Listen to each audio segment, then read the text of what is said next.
The Dallas Cowboys are gearing up for what will be a hugely important season for the team. The Cowboys are America's team, so the fact that they've suffered through losing seasons lately just isn't acceptable. This is a team that has fans around the world, many without even ties to Dallas, so they're expected to always be one of the strongest teams in the league. This year, the Cowboys are under a new head coach in Brian Schottenheimer, so expectations are high that he'll turn this team around quickly. One thing they have going for them is that their franchise quarterback, Dak Prescott, is healthy again, so hopefully he'll be able to play for the full season, unlike last season. So, who is the most important person to the Cowboys' fate? In a piece published on Wednesday, August 13th, for ESPN, the publication staff looks at each NFL team and predicts the win-loss record and X factor for each team. It's early to predict the entire season record, but they did their best based on ESPN's research and numbers. So, let's get into their prediction for the Dallas Cowboys, which is mixed. In the piece, ESPN describes their methodology for determining the win-loss records and X factors for each team. To look at the bigger picture and just how good or bad every team could be this season, we turn to our ESPN Football Power Index, FPI. They explain. The FPI projected win totals for every team based on 20,000 simulations of the entire season performed by our ESPN research team, but to find a high and low, we picked out the middle 90% of those simulations. For the Cowboys, the ceiling is 11-6 and the floor is 5-12. That's a pretty decent prediction. So, what's the X factor for the Dallas Cowboys? The one thing that will make or break the team this season, ESPN believes, is Schottenheimer. How ready is Schottenheimer for his first head coaching job? He saw his father, Marty, coach 4 teams, and has been an assistant coach in the NFL for more than 20 years, Todd Archer of ESPN notes. Players like the culture he has built so far in the spring and summer, but he will be counted on to make split-second decisions that will impact winning and losing, which ultimately will be how he is judged. He adds that Dallas isn't a typical team, given the attention they receive on an hourly basis. Another win-loss projection for the Dallas Cowboys. Bleacher Report has their own thoughts on how many games the Dallas Cowboys will win in the 2025-26 season.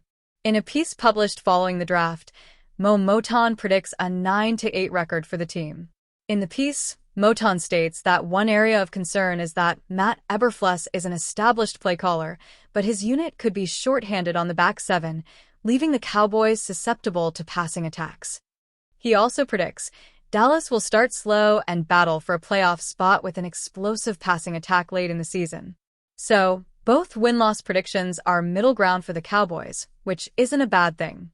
Chances are, no matter how this team performs this season, they'll outperform the last one. Dallas Cowboys and the team's X factor. How is this for symmetry to the 2025 Dallas Cowboys training camp? This all began out here at the River Ridge Sports Complex with Cowboys owner Jerry Jones being peppered with questions about a Micah Parsons contract extension.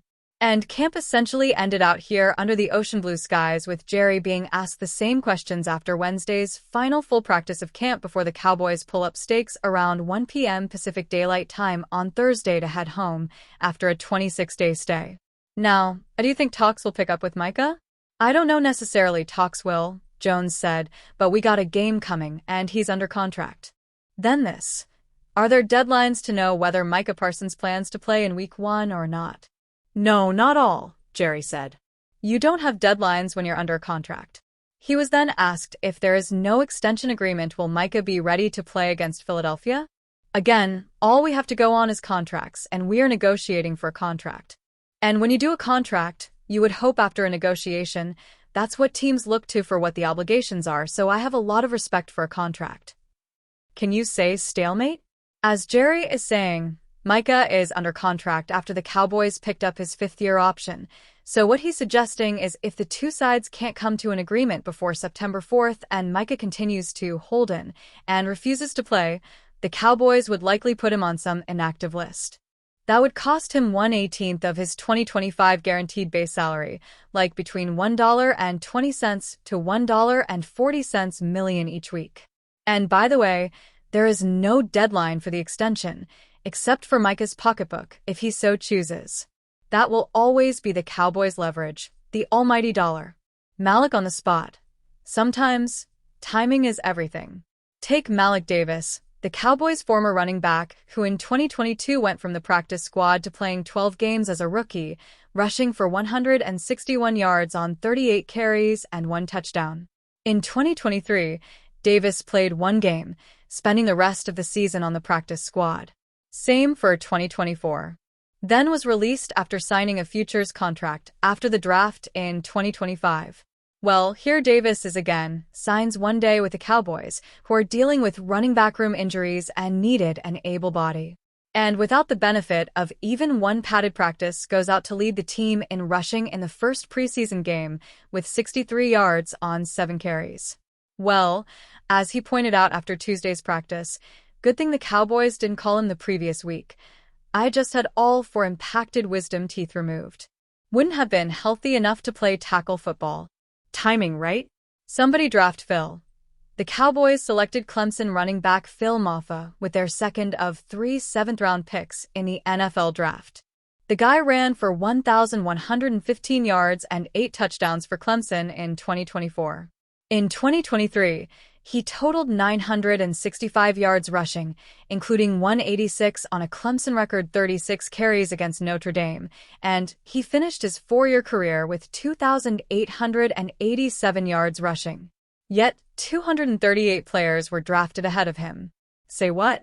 Well, number 37 has shown he is outplaying his draft status, not only in the first preseason game but also in the scrimmage and consistently in practice. What gives? This is the first time in pads with a good shoulder, Mafah said. What most don't realize, the 6'1", 232-pound rookie played last season at Clemson with a torn labrum in his shoulder. Went to the scouting combine for interviews only. Didn't work out. Now playing free. Could be the steal of the draft, running as if his hair's on fire. What we saw. Kicker Brandon Aubrey, in back-to-back live kicking sessions this week, went 5 of 6 on both Tuesday and Wednesday, 1 miss from 44 yards with the wind, and 1 miss from 45 against the wind. But he also came back Tuesday to nail a 52-yarder. Linebacker Maris Lafau is having one of the best camps on defense, lining up outside when the Cowboys are in their base 4-3 alignment, attributing his upgraded play thanks to being in the second year of his NFL career. Man, can George Pickens snatch a ball, his catch radius suggesting he's always open. Cornerback Trayvon Diggs seems to be progressing, getting in better conditioning now that he's working daily with Cowboys rehab specialist Britt Brown. But he still has yet to come off PUP, though doing a few ball drills to the side with Cowboys strength and conditioning coordinator Harold Nash. Nate Thomas continues to improve at left tackle in place of the rehabbing Tyler Guyton, and that he only played 10 snaps in the first preseason game indicates the coaching staff is intent on limiting his exposure to injury. And on Wednesday, Guyton was working on the resistance cords with Britt, definitely a step in the right direction. Nice pick by Marquise Bell of Joe Milton, and then one late in Wednesday's practice by Sam Williams off Dak Prescott, taking the ball 100 yards for a would-be touchdown. Snap perspective. There seems to be some worry out there about the limited snaps in the first preseason game given to some of the Cowboys' young players. Well, look at it this way. Most of these frontline players, especially the starters on the offensive line, got extensive work in the scrimmage with the Rams. So no need to overdo it in that first preseason game. Maybe more Saturday night against the Ravens. Jerry Jones finally shared some good news about the Dallas Cowboys defense as the team's time on the West Coast comes to an end. While speaking to reporters during Dallas' final padded practice in Oxnard on Wednesday, Jones shared a positive update on cornerback Trayvon Diggs, who has been sidelined during training camp as he continues to rehab from knee surgery in December. Diggs has rehabbed away from the team, leading to some public criticism from Cowboys co-owner Stephen Jones.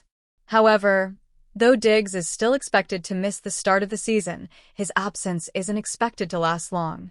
Yes, I think Diggs, hopefully not only as it turns out, might miss the initial game or games but certainly not for the season, Jerry Jones said.